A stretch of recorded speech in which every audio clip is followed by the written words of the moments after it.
Now in this class, I'm going to start with branch molecules, and we'll just quickly go over the. So I'll quickly go over the naming, how to name those branch molecules. So we did the functional groups. We did multiple functional groups, and we talked about how to name them and what's the precedence of each functional group. So we're going to discuss branched molecules now. In branched molecules, you have. So let's say you've got a molecule, and the carbon chain is not a straight chain. It's got many different branches coming out of it.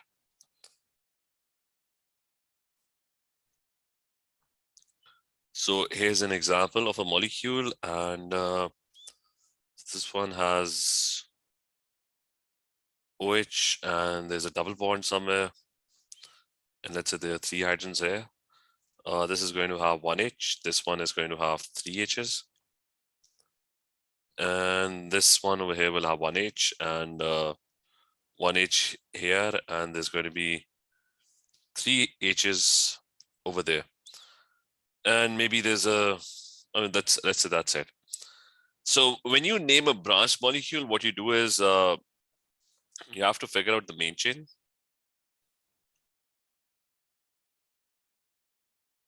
So you need to know where the main chain is. And before the main chain, you'll write your branches and their positions.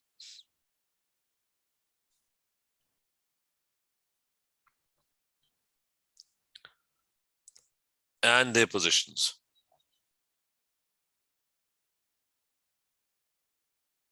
So how do you determine the main chain? That's the first part. How do you figure out the main chain? The main chain is your longest possible carbon atom chain.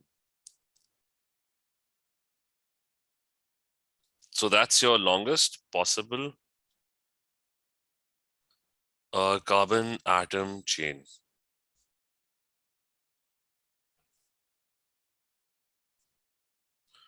And since it's your longest possible carbon atom chain,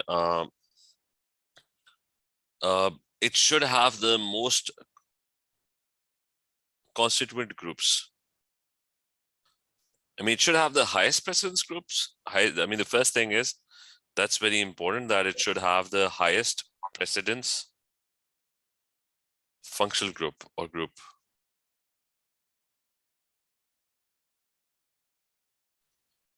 Now, in this molecule over here, the highest precedence group is your aldehyde. I mean, you've got alcohols, and you've got an alkene. So the highest precedence group is your aldehyde. So that must be part of the main chain. So that's number one thing. Highest precedence group must be there. It should contain the most constituent groups. Like, most of the groups must be attached to the main chain.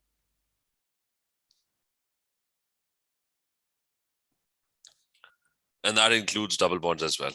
So if you look at this molecule, the most number of groups are going to be attached to this. So it's not going to be the longest, it's the longest possible carbon chain that has the highest precedence group.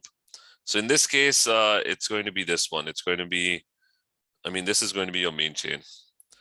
You got to include the aldehyde, the alcohol functional group must be included as well. So that's going to be the longest possible carbon atom chain that has the maximum number of groups.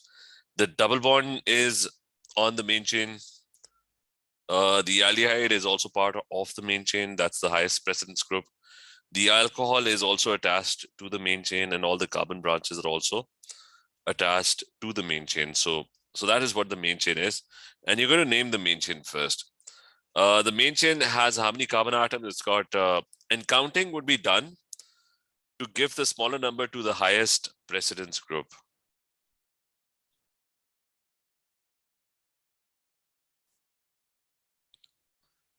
So the aldehyde, in this case, we wrote down the precedence. The aldehyde is one of the highest precedence groups compared to the alcohol. So in this case, now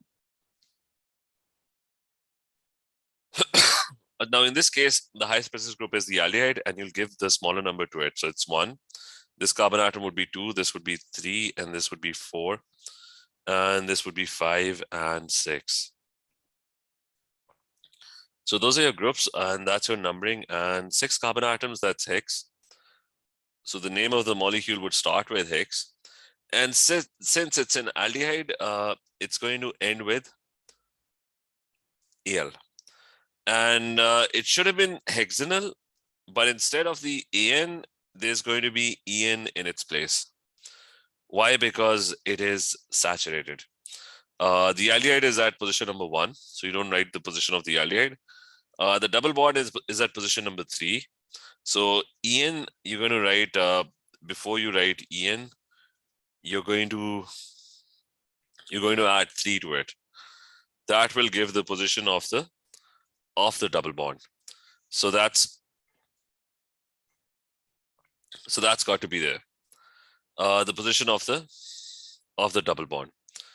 What else is there? Now everything else would then become a branch. The OH would be called your hydroxy branch, and these are going to be your 2-methyl branch. It's got 1 carbon atom. So it's a dimethyl branch because you've got 2 methyls. So methyl starts with M. The branches must be alphabetically arranged. So it's going to be dimethyl, and the position of the 2 methyl groups are one of them is at 2 and the other one is at 4. So it's 2,4 dimethyl. So that's one of the branch. The other one is hydroxy. The hydroxy branch is going to be, and the hydroxy branch is at position number 5. So you have 5-hydroxy, 2,4 dimethyl, and hex, because it's unsaturated, there's going to be En, and it's an aldehyde at position number 1, so you don't have to write position number 1. So hex 3, En, and then Al. So that's the name of the molecule. So remember how to name the longest possible, how to name the carbon chain. The main chain is going to be the longest possible. It's not going to be the longest chain. It's got to be the longest possible chain where these 2 conditions are met. It should have the most constituent groups, and the highest precedence group must be there as well. TK, is that clear to everyone? Sam, Nadine, Zahib, is this clear? Alicia, clear? Yes, sir. Yes, sir. Achha, so we'll just do one more example for this because you've already studied this in AS. Let's talk about, and if I were to draw the skeletal formula of this, remember a lot of questions deal with skeletal formula. So if I were to draw the skeletal formula of this, it's 6 carbon atoms in a chain in a straight line. So 6 carbon atoms would be, that's 1, 2, 3. So, I mean, that's 1, 2, 3, 4, 5, and I need another 1, 6. So those are my 6. I mean, these nodes are going to be my 6 carbon atoms. And the first one is an aldehyde, so that's double bond O. And there's going to be an H. And on the third one, there's going to be a double bond. So that's 1, 2, 3, third and fourth. There's going to be a double bond. And on the second last one, there's an OH group that is attached. And then on the fourth one over here, if you look over here, there's a methyl on the fourth one. So there's 1 carbon atom that's attached on the fourth one next to the double bond. So that's one of the carbon atoms that's attached. And on the second one, there's another methyl group. So on the second one over here, there's going to be another methyl group. And hopefully so 6 carbon atoms in a straight line. The OH branch, there's a carbon branch, there's another carbon branch on the second, and these are the numbers. That's 1, 2, 3, 4, 5, and 6. So that's the skeletal formula as well. So I'll just do one more, and this time I'll just draw the skeletal formula of a molecule. So here's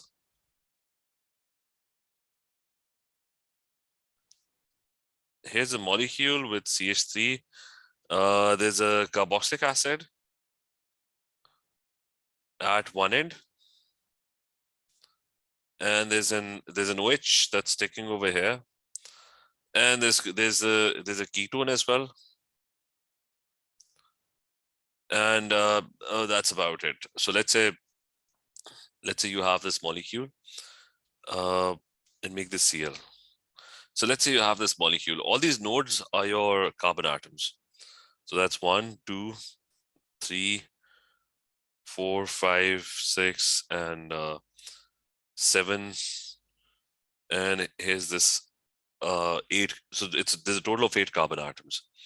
So the first thing is you have to identify the main chain. That's the longest possible chain with the maximum number of groups attached to it.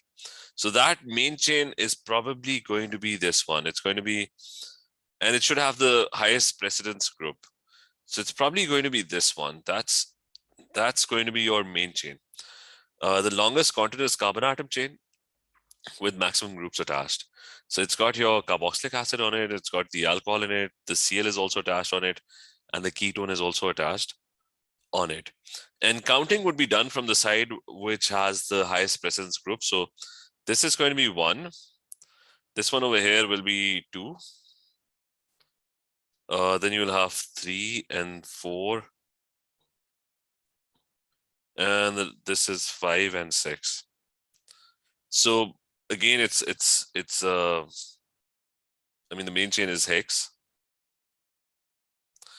And the suffix of the main chain is going to be based on the highest precedence group, which is a carboxylic acid. So it's going to be oic acid. Now it's a saturated molecule. There's no double bonds between the carbon atoms. So you're going to write AN instead of EN. So that means it's saturated. And what else does it have? It also has a ketone. Now ketone always remains a suffix. So at position number 5, there's going to be a ketone as well. So you're going to add in this on as well. So you would have to add the suffix of this on suffix as well. For oic acid, you don't have to write the position because by default it's at 1. So you don't write position number 1. So it's a ketone plus a carboxylic acid, but carboxylic acid has a higher precedence. So that is written at the end.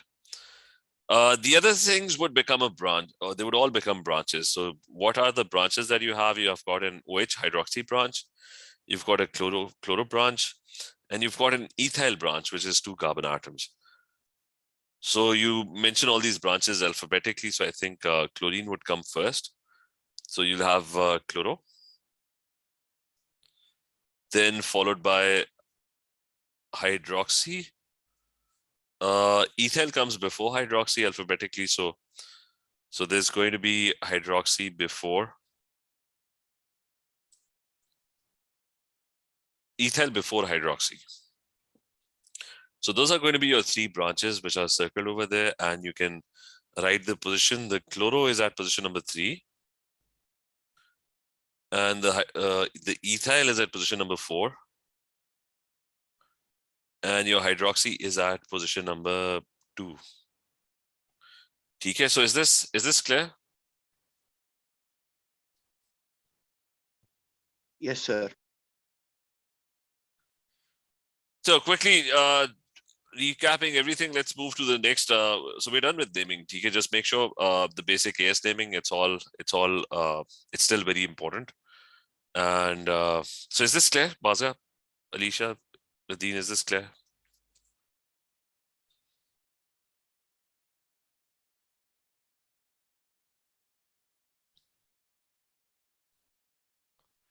All clear, yes or no?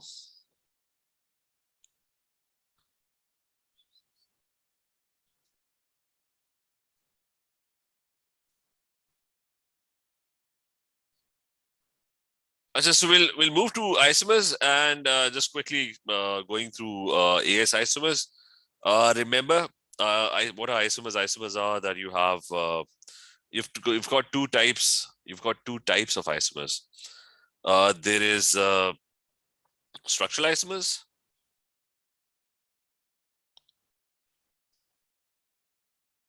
So what are structural isomers? Structural isomers are that you have the same molecular formula. So they're basically molecules having the same molecular formula but different structural formula.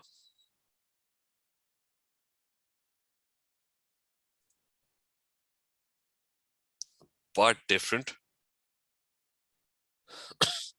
So they're bonded differently, different structural formulas.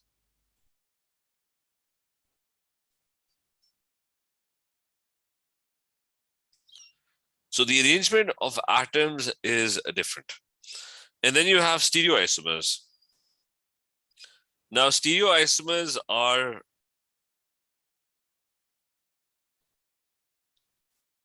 stereoisomers are that they have the, I mean, they so molecules having, I mean, let me write this completely. This is just missed a few things. Same molecular formula, but different. I said, but then let's move towards this other one, stereoisomers. In stereoisomers, you have the same molecular formula and also the same structural formula. So the arrangement of the atoms is exactly the same.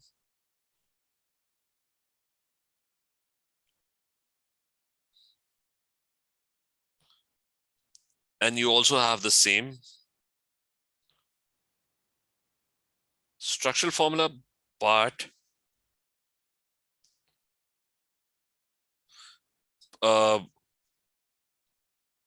they have different orientation of the bonds, or different three-dimensional arrangement of the bonds in the molecule.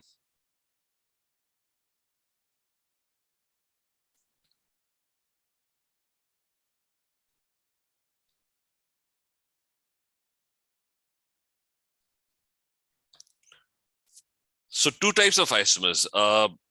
Now the first one has further three types. Let's talk about structural isomers first. So the first one has three further different categories. The first one is known as a chain or branch isomers. That's part A. Chain or branch isomers. So in that case, in chain and branch isomers, what you just look at is the carbon atom chain. So for example, 4 carbon atoms could be arranged in a straight line, but in a different molecule, the 4 carbon atoms could be arranged, there could be 3 carbon atoms and one of them could be branched. So that is an example of a chain or branch isomer. I mean, you can pick any molecule, just change or alter the carbon atom. And remember, it's the atoms must be arranged differently. Remember this, that bent and rotated versions are not isomers.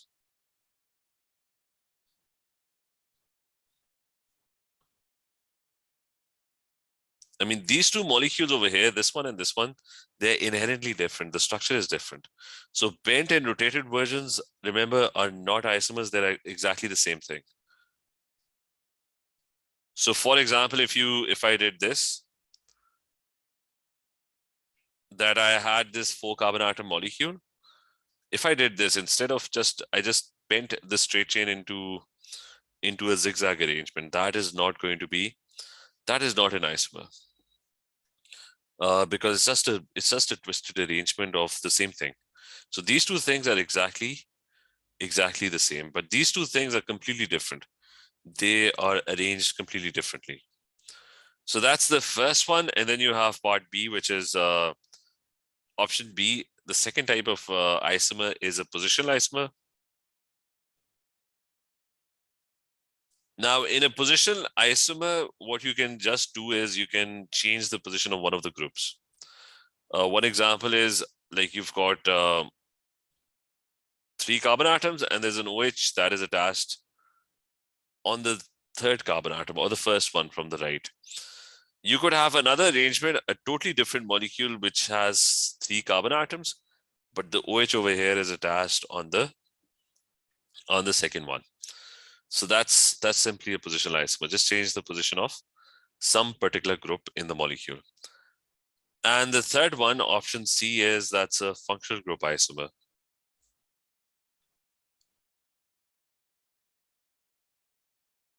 Now, what happens in a functional group is that the molecular formula is still the same, and the arrangement of atoms is going to be different. Why? Because the functional group is going to be different.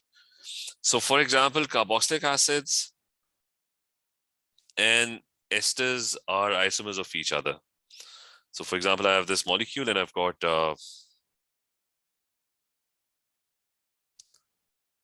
and I have this other molecule and this one.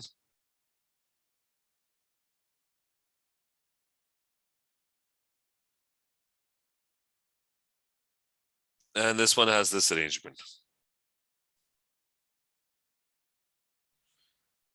So it's simply a different functional group. You've got a carboxylic acid, and this one is an ester. So they are isomers of each other. Aldehydes and ketones are isomers of each other. So for example, if you have an aldehyde, the double bond O and H are at the end, and you can have a ketone. They will have exactly the same number of atoms, but obviously one of them is a ketone, the other one is an aldehyde. So the functional groups can be different. So just remember, in structural isomers, you can have three types or a mix of three types. You can change the carbon atom arrangement, you can change the position of one of the groups, or you can change the functional group. But you have to be careful that whether they are the same version or they're just whether they are different. I mean, you have to make sure that they're structurally different, that they're not bent or just twisted around versions of the same thing. Like this and this are exactly the same. Okay, the next one is about stereoisomers. What are stereoisomers? Stereoisomers are, now in stereoisomers, what happens is you've got everything is the same. You have the same molecular formula. The arrangement is also the same, but you have a different orientation of bonds, a different three-dimensional arrangement.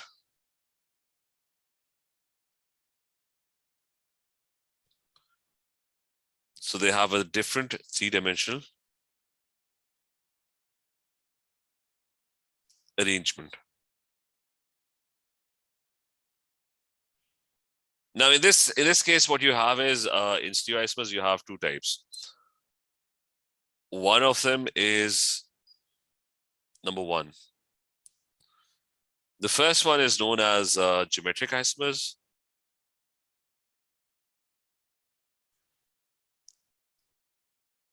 And there are going to be two conditions for geometric isomers.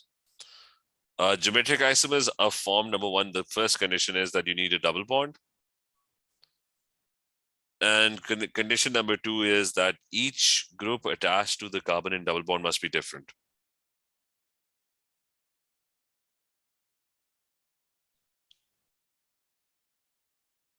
Attached to any carbon in C double bond C,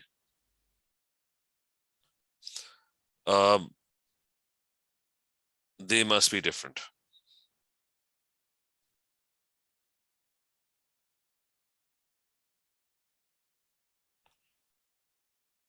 So for example, the example is that if you have a molecule and whenever you have a double bond, what happens is double bonds are formed because of pi bonds. So if you have a double bond and the molecule is going to be, it's going to be trigonal planar. So if you have H over here and a Cl over here, remember each group around the carbon atom must be different. And the next side, again, it's got H and Cl. So there's going to be an exactly same molecule, which would have exactly the same arrangement, except that the orientation of the bonds are going to be different. So this other molecule, the H and Cl would be pointing in opposite directions. But they're still attached to the same carbon atom. So rotation is restricted around a pi bond. So it's not possible to rotate a molecule around the pi bond.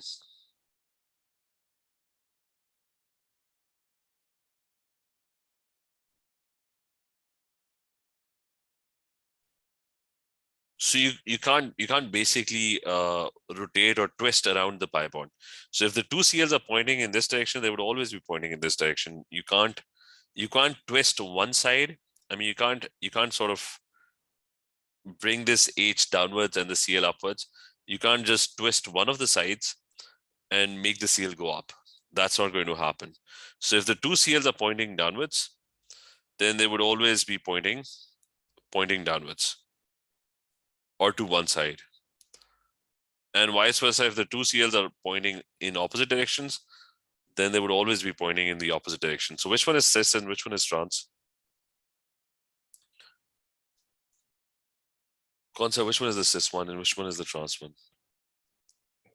Sir, first one is cis. Okay, so the first one is cis. And the second one is trans. If the atoms are pointing in opposite directions. So that is one. You've got geometric isomers, you've got cis and trans. And just to further clarify, this is whenever you have a double bond, this is what the carbon atom looks like. Carbon makes 3 normal bonds. So carbon has 4 electrons. So it ends up making 3 bonds in a normal way, ends up sharing electrons. And these are 3 normal sigma bonds. But then what carbon does is that the 4th electron of carbon, it is present in a p orbital. And both carbon atoms have this 4th electron, which is spare. So what happens is that the 2 carbon atoms, they start to overlap above and below, and they start forming a pi bond. So the electron density is above and below.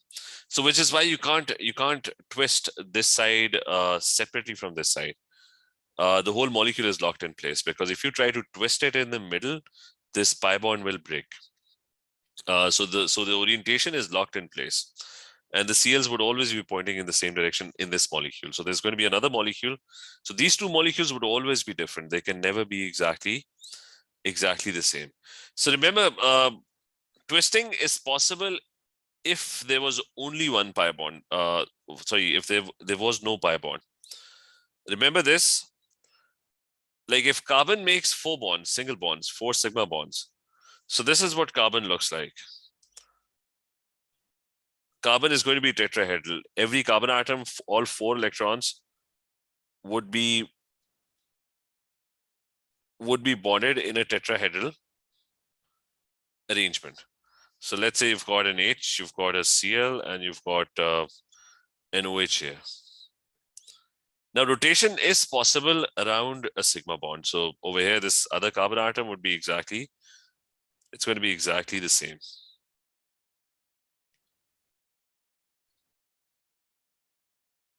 So let's say you have CH3, an OH, and an H.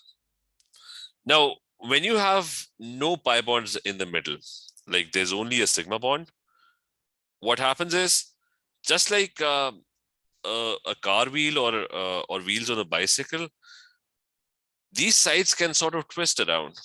I mean, they can spin around like a fan. Think of a fan. Think of these bonds as, if I just change the color. So think of them as a fan. I mean, this thing can twist around independent of all the other molecule. I mean, so this thing would be just twisting around like a fan. It would be spinning around like a fan.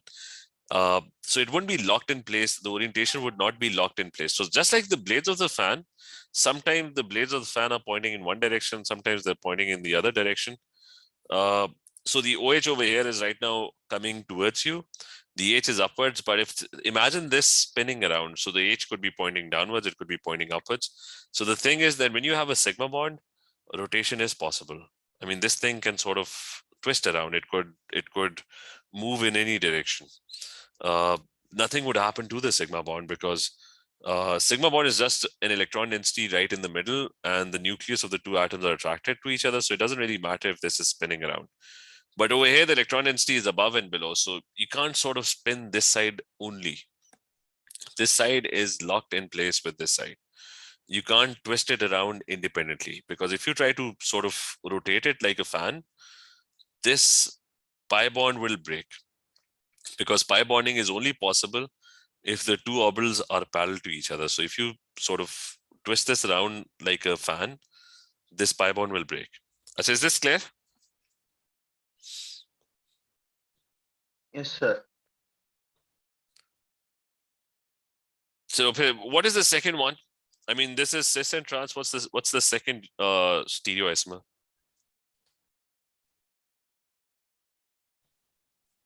What is that called? Optical. Okay, that one is that one is the optical isomer.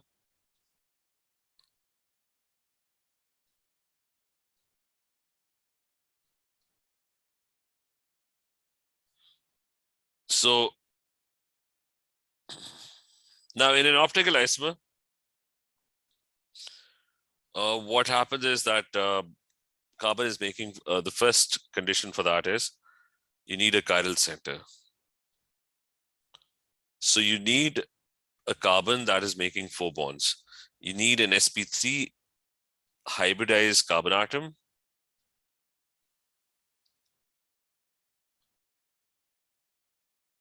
And it's supposed to be making 4 bonds. I mean, it's going to be tetrahedral.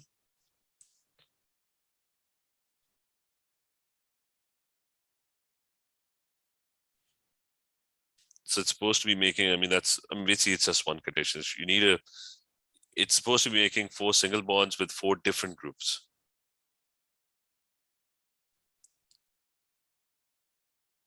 So chirality is like your two hands. Your two hands, they look exactly the same, except that they're not exactly the same. The orientation of your fingers is different. The orientation of your palm is different. The orientation of your thumb is different. They look exactly the same, but they're mirrored versions of each other. No matter what you do to your right hand, it would never actually look like your left hand. Like if you have a glove and it's a glove for your right hand, your left hand is never going to fit into it because your fingers would always be pointing in some other direction, or your palm, I mean, you wouldn't be able to wear the glove properly on the other hand. So for chirality to happen, you need a tetrahedral carbon atom that will be making 4. And you should know, even in A2, they're going to ask you questions. They might ask you to draw this. So they would ask you to draw a 3-dimensional chiral center. The carbon that does this, that's your chiral center. So you've got a CH3. Let's say you've got an OH, you've got NH, and you've got a CH3CH2. So this molecule is going to have another version of it, which is going to be an exact mirrored version of the same thing. So you should be able to draw this. Just draw everything left to right mirrored. So there's a carbon atom and there's this bond coming. Then you have the dotted. So that's exactly a mirrored version, and draw the groups in a mirrored way as well. That's where the OH would be. The CH3 would be still sitting at the top. The CH3CH2 would be over here. And this one will be H. So that's your mirrored version. And that's your chiral center. So remember this. So we are done with this. I'm not going to go into a lot of detail, just a quick recap of everything. Maybe we'll do some questions later on, but this is still your AS stuff. Okay, so let's continue tomorrow. Is this clear? Everything? Yes, sir.